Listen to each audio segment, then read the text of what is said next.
So we are live, everybody. Welcome to this interview. I'm joined tonight by Melanie, Lisa, and Julia, and they'll be talking to the viewers and letting everybody know what's happened with their children and their loved ones. We'll start with Melanie because Melanie, I spoke to you last night.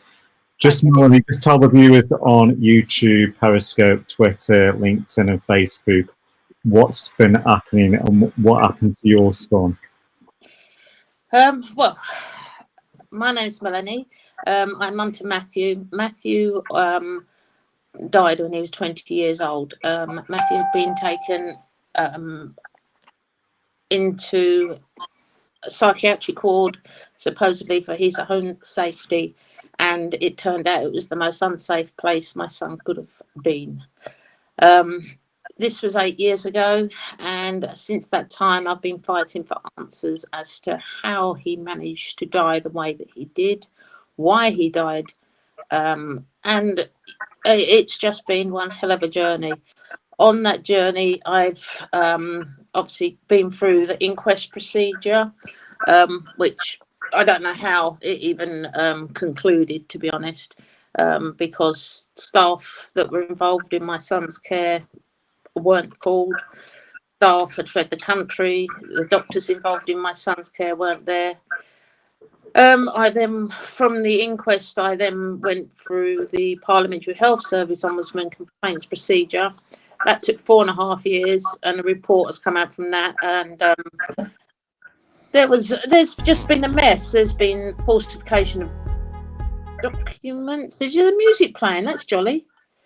There's been falsification of documents. There's been evidence that's been destroyed. I took the drastic step of going for a debate in Parliament to discuss having a statutory public inquiry into my son's death. I managed to obtain 105,580 signatures. I think it was 4.5 months because we were stopped early, but we went to Parliament and I was offered a independent investigation. Before that, I've been offered a review, then another review. We've been through corporate manslaughter cases. We've been through everything, and the Health and Safety Executive has just prosecuted, or is about to prosecute, for 11 deaths. It's a mess. Anyway, Nadine Dorris said that we don't do public inquiries into one death, so I put the call out for other families to see if there were others like me. Well, I've been doing another petition along with other families. We've been putting out that there's 62 families involved in this call. I can announce today there's now 65 families now calling for a statutory public inquiry into Essex Mental Health Services. And these two ladies that you have here with me are two very brave warrior mums who both have lost their children too. We all have similar but different stories. So maybe a little bit about them would be good now. Yeah, so coming on to you, Julia. So tell me about your son and what happened. We're an autistic family. Sometimes you don't realize you're autistic. It's not like you get handed a t-shirt when you're born, is it? You have to sort of work it out. Sometimes other people will tell you, but sometimes you have to work it out. I lost my beautiful 19-year-old brother in 1987 through suicide, and there were no warnings. My grandmother, who was the most incredible woman, what a character, what a force of nature. She spent the last 5 years of her life in a mental hospital because she was demand avoidant. And so the more they would push, the more she would push back. And you don't come out that way. My 19-year-old son, he was diagnosed when he was about 3. Classic autism, learning disability, an IQ of 58, and epilepsy. He was the most gracious, graceful, charming, beloved boy. And I can't speak too much about what happened to him, although we lost him last July, because we have an inquest coming. And I don't want to prejudice that for his sake. But what I can tell you is I also have a 17-year-old autistic son and a 15-year-old, and they are characters. And we were the happiest, happy-go-lucky family, with many privileges, and always felt really blessed to be together. Our lives were magical, sometimes challenging, but mostly magical. And now I can't believe that we're in this situation. So about a year and a bit ago, we connected with Melanie because I started a group for local parents when I discovered, as I'm sure will come as absolutely no surprise to you, because I've seen your profile on all the pages over the years, so I know you read the same things that I read. We know the same name, so you will know that there is a crisis in Send, and that's not a new thing. So our children are not understood, their families are not understood, and so I started a group because it made no sense to me. We look at systems, don't we? We want to look at systems and understand why they don't work, and we don't really lie. That's not something we do. So everything is puzzling. When someone says, "Well, this young man does not have PDA. He's just very naughty. Needs a clip round the ear. The parents are bad." You think, "Oh, wait a minute, no." And either that is someone's legitimate opinion, or they're lying. I tend to wonder, because to us it seems so obvious what's going on, and it can take years. So I trained legally, and when things started going wrong with my children, after my mum died, they both became very, very ill very quickly. Didn't see that coming, should have. We'd gone through for so many years and done so well, done all the things people said that could not be done, and we were roaring ahead. But the boys became really unwell, and all hell was let loose. And I fought my way through the maze. I didn't always win, but there were people at my side who didn't have some of the privileges I had, and I watched their children suffer. So, for example, a child would be flagged up by a health visitor with a 2-year check for signs of, absolutely bog standard signs of classic autism. How is it then that it took relentless hand-to-hand combat for 10 years, and the child, and safeguarding referrals, malicious, etc., all hell, a child suffering at mainstream school, being shouted at, wondering, trying to develop a sense of identity and not being able to because they're in the wrong setting and they're not understood, parents demeaned, demoralized, and watching this, and it's not getting any better.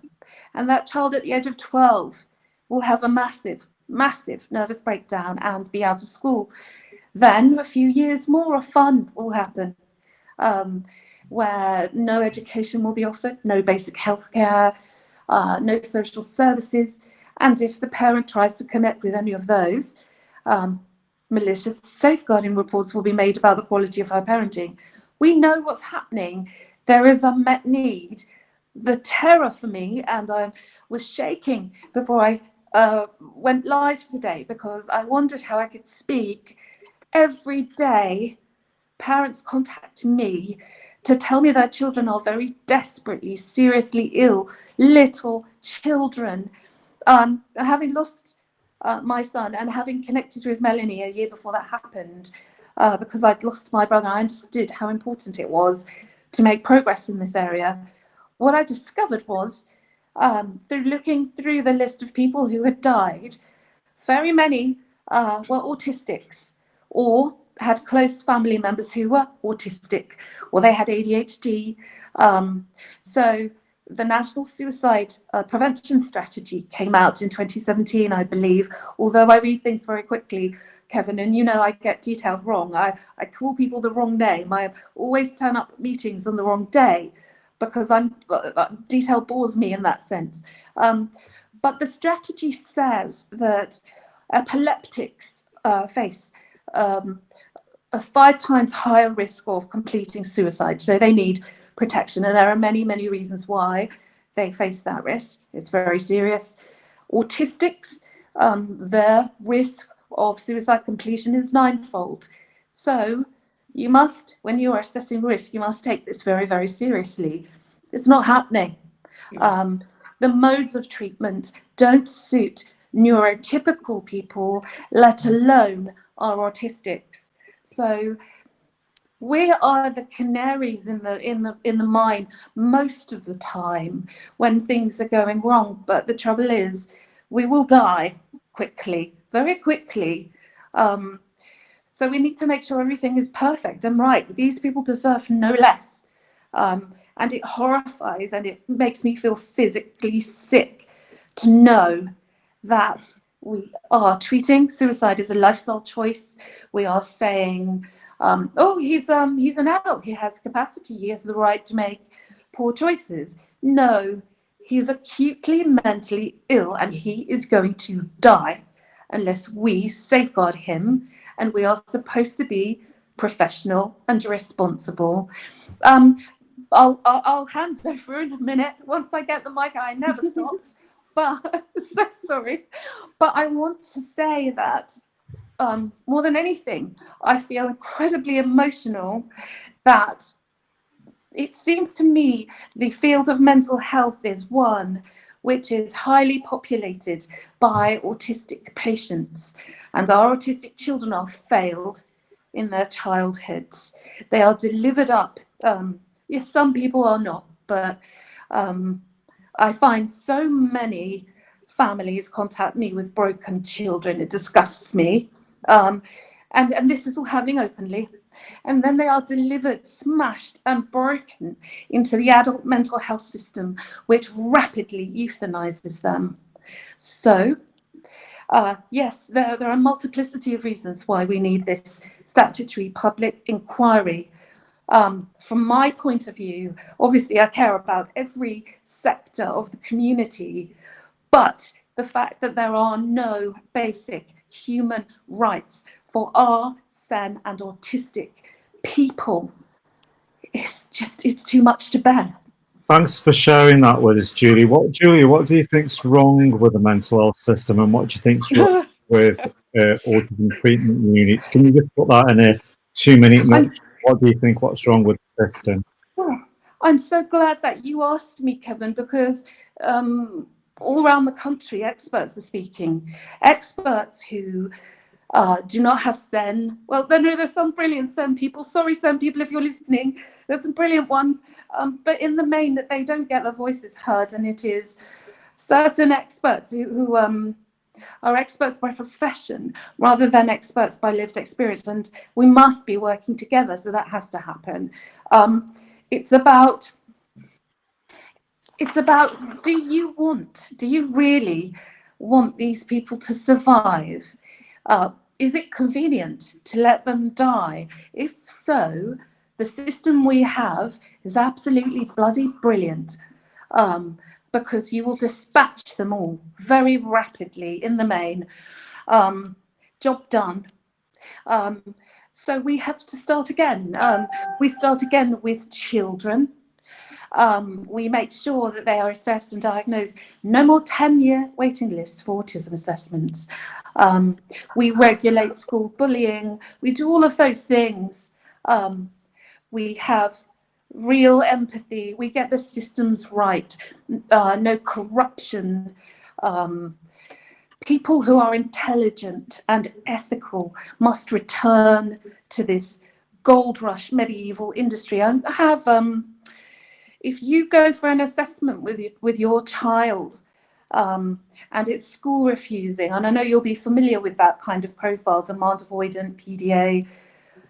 It depends which clinician you see. You could see one who says it has attachment disorder, and the mother will not take responsibility for whatever it is the poor cow is supposed to have done. But the second clinician will say, this is PDA. Lower the demand and wait, and it will come good.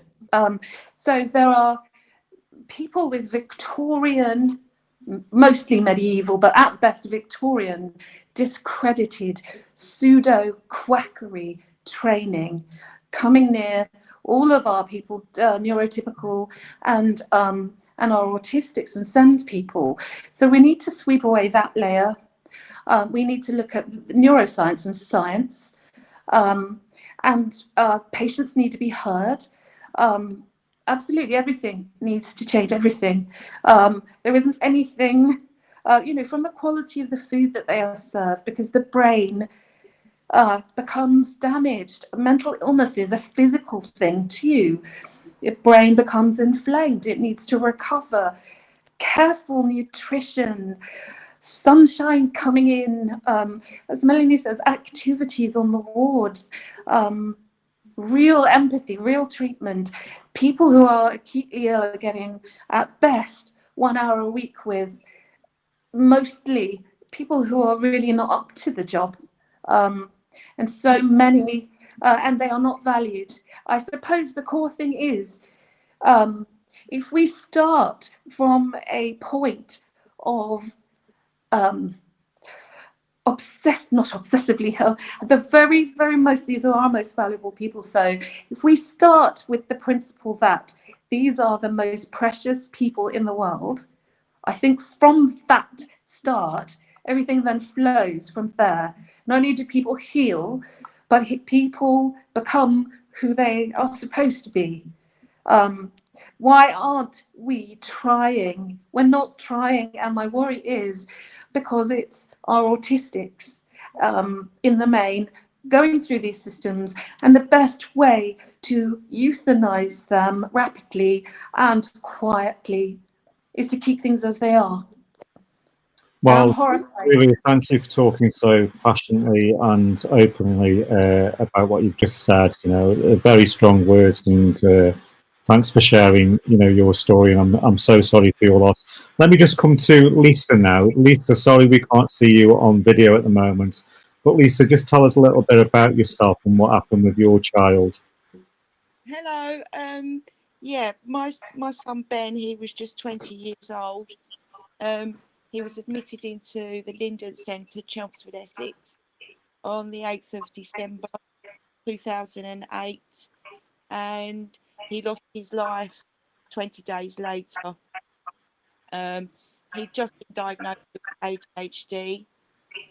He was a diagnosed child.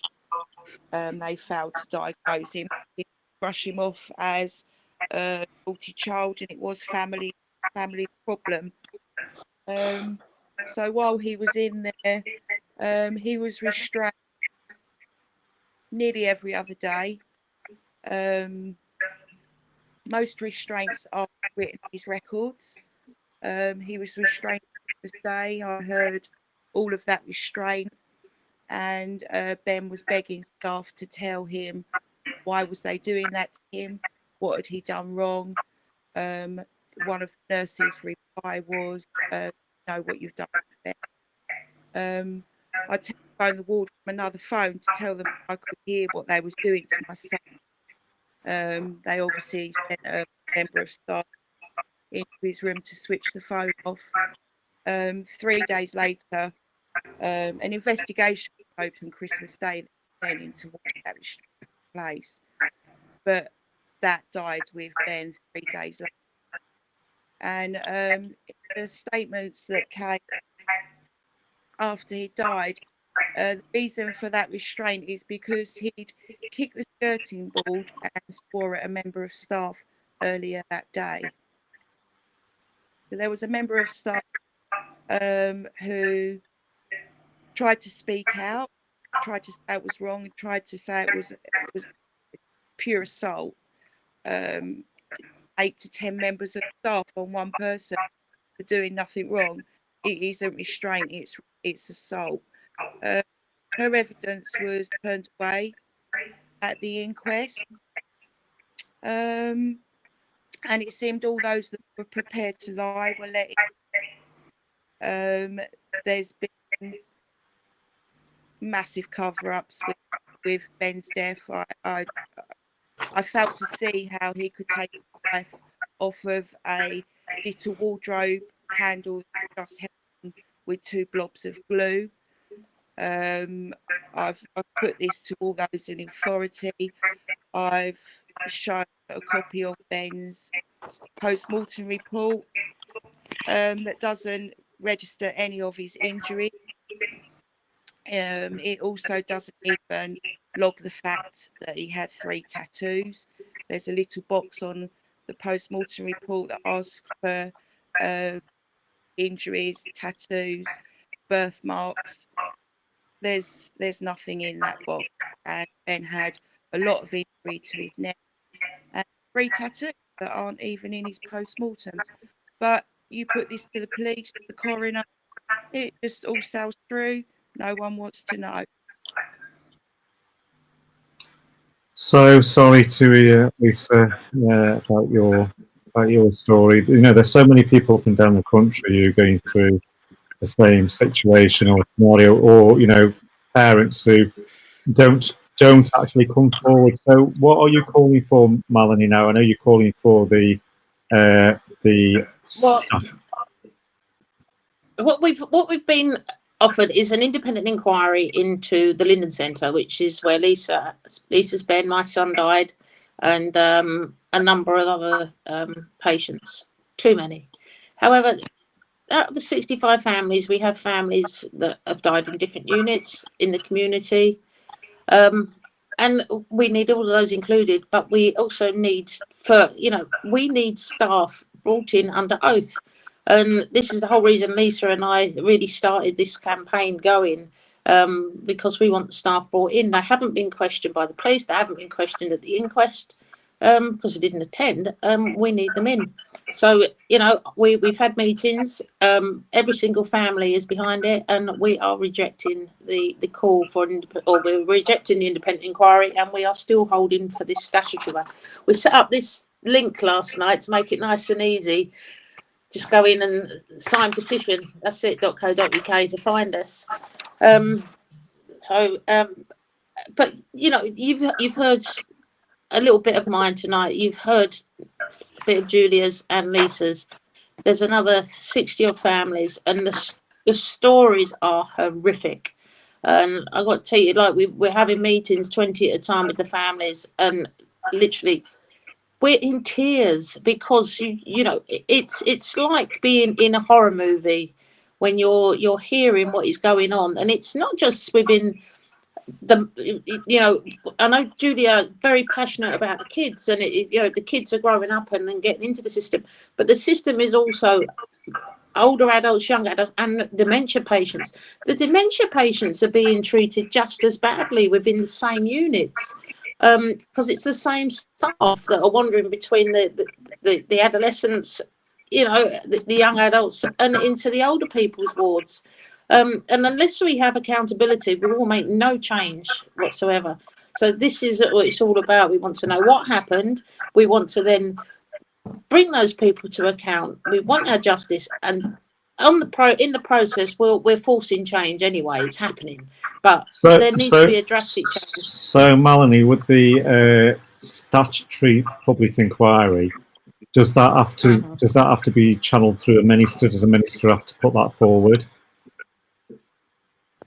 Yes, it will have to come through government. Yeah, they will have to. It's like Grenfell and that, or the blood inquiry. The ministers have to instruct it. But so have you approached any ministers who can bring it forward? We are in communication right now. So it's like things are in hand.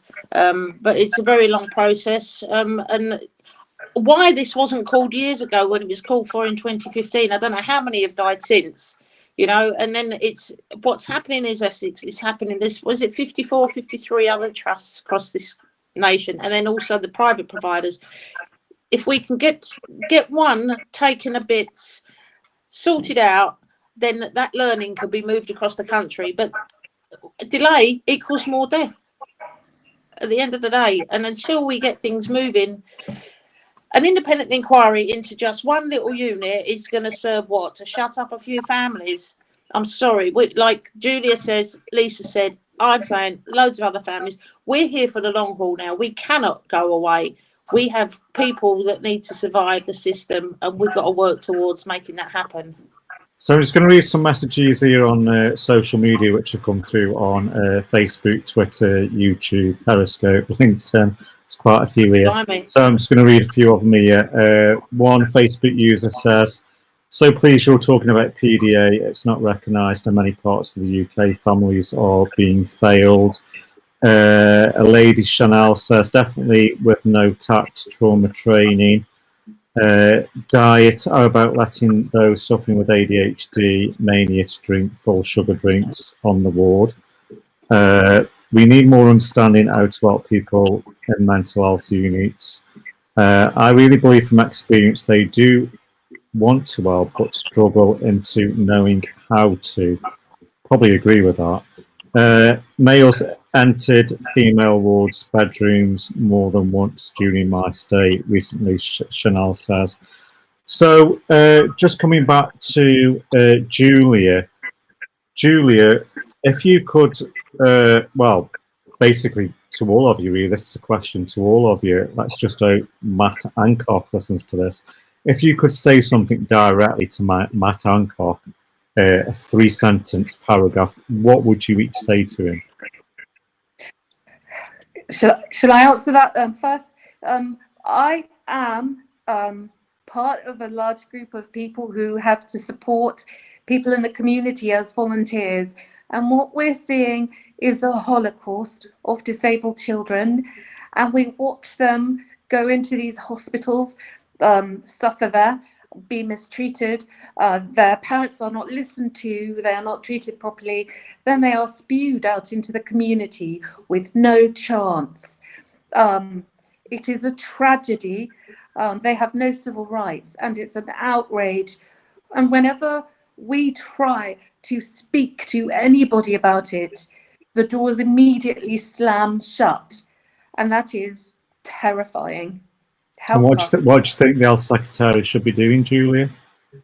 Should be granting the first ever statutory public inquiry into mental health in Essex. You will see all of the same issues happening here that are happening in the other trusts. Let's take Essex apart, listen to service users and their families on a large scale, and properly co-produce services. This is not happening. Budgets are being slashed. In the council where I live, they are just slashing mental health funding. Again, nobody has been consulted. Nobody would say that was a good thing. That the major buzz phrase at the moment is mental health. If we're talking about it, but we are doing nothing about it. People profess to care, but why is there no follow through? And I mean none. And a generation of broken children are headed for these services more than ever. And I don't want to watch it. I've already lost my brother and my son, and they belong to all of us. Some of them have no family, nobody to phone in and beg and plead for the staff to do what they're supposed to do. Also, nobody worries about legal compliance in these areas. Why? Why does the law not apply here? We've lost it, and we are killing mostly our disabled people, but anybody else that gets caught up in this dreadful outrage.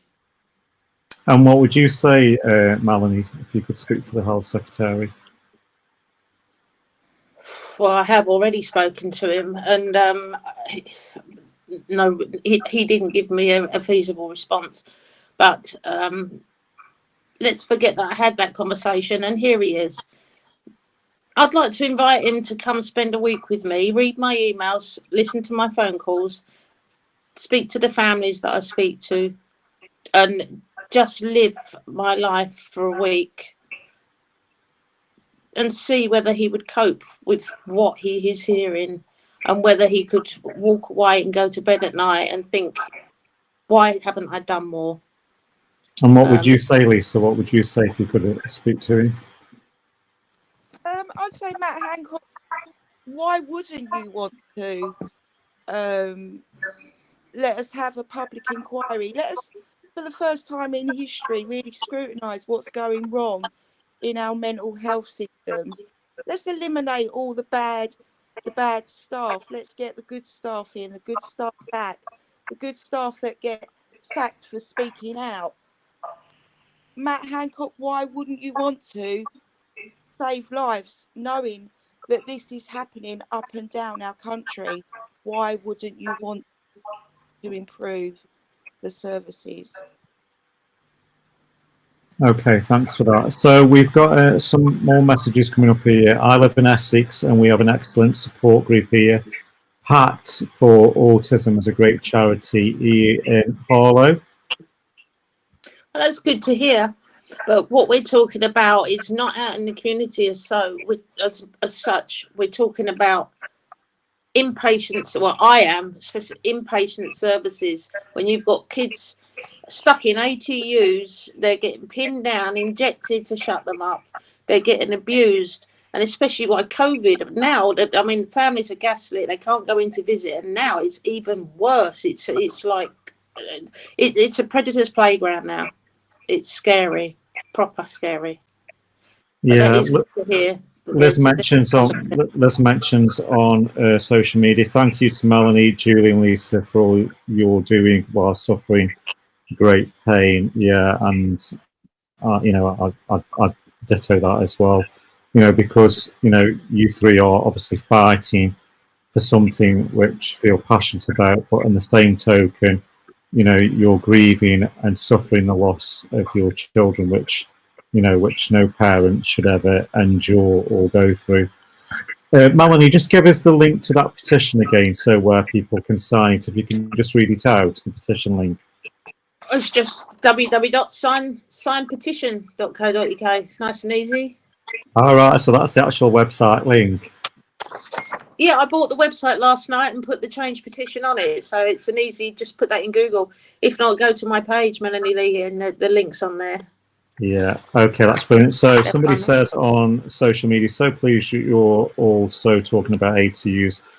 One of my contacts' son has been in one for the last 20 years. It's just absolutely shocking. And what do we call them? Cash cows, because the money, you know, I've spoken to one mum and her daughter is currently in an ATU. She's been in there for, I think, 5 years. Something like £5 million it has cost to keep her stuck in that hell, you know, and she could have been, but like Bethany, you know, Bethany was one of the lucky ones that Daddy got her out of that. What was she in a cage with a trap? It's just appalling, and she's just a living example that with the right setup, she's living a good life in the community. And that's how it should be, you know. That's... And yeah, wasn't it said a few years back that everyone would be out by Christmas or something, or so many thousands would be? Well, that didn't even happen. That didn't happen. No. Yeah, I think there was a 7-year plan or something like that. I know a few years ago I was on the BBC Breakfast talking about the mortality rates for people with learning disability, that they die 10 years to 15 years younger than the average population. It's not the children. It's not. Somebody said on social media, it's not the children; it's the people around them who are. I'm not sure what that person said there. There's that 4-letter word that's missing in all of this. LOVE, and it's changed to ABUSE. They need love and care and compassion. Exactly. What great words to end on there, Melanie. Melanie, what we'll do, we'll catch up and say in about 4 weeks' time, we'll do another one of these, and you can give us an update how things are going in your game with the petition and things like that. So I was just thinking on the top of my head, have you been in contact with the organisation, which they're a really fantastic organisation doing campaigning work and human rights justice? Have you been in contact with Liberty? I have, but they dealing with their campaigning work is to do with military. Right. Mainly military. What I wouldn't mind saying, just before I go, Kevin, if there are any families that have, like, survivors that have been failed in the system or failed by death within the system in Essex that are listening to this, that they are welcome to join the campaign. We have solicitors on board that are pro bono, which means free of charge, basically supporting us in this campaign. Very passionate about trying to help change the system alongside. To please come on board and join us. More than welcome. What's the Facebook group? Is there a Facebook group? Easy one. What is it, Lisa? Failed by is it Failed by Essex Mental Health Services? Is that it? Matthew Leahy. Well, that one as well. We've got a few. I don't know if we can put the links in somewhere, or just put my name up, Melanie Leahy. They can find me. And well, if you message me the links later, I'll put them on the that'd be great. on the social channel. So this will go out on YouTube. I've got a nice easy one. An easy one. Cure Mental Health. Just send them to the webpage Cure Mental Health, and then all the links are on there. Okay, everybody, it's been good to speak to you. Thanks for joining us, Julia, Melanie, and Lisa. I send all my love to you, and I'm sorry that you're going through this. Like I said before, no family should ever endure what you've gone through, and I hope this figure gets reduced a lot lower than 60. Was it 68 families, Melanie?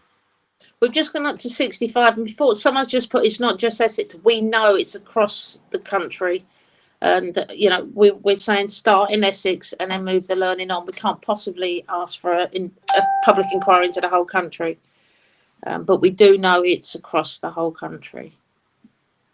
Sorry. Okay, thanks everybody for joining us. Have a great Thursday evening. Thanks for joining us. This will go out on YouTube, Facebook, Twitter, Periscope, and all the social channels. Thanks again, Melanie, for joining me, and thank you. You too, to Lisa and Julia. Again, so sorry for your loss, but hopefully you three will be making positive change in the not too near future by getting this inquiry, statutory public inquiry up, and let's just hope the ministers and the government start to take notice. Okay, everyone, speak to you soon, and thanks for joining, and we'll catch up in a few weeks' time. Thank you. Thank you. Thank you.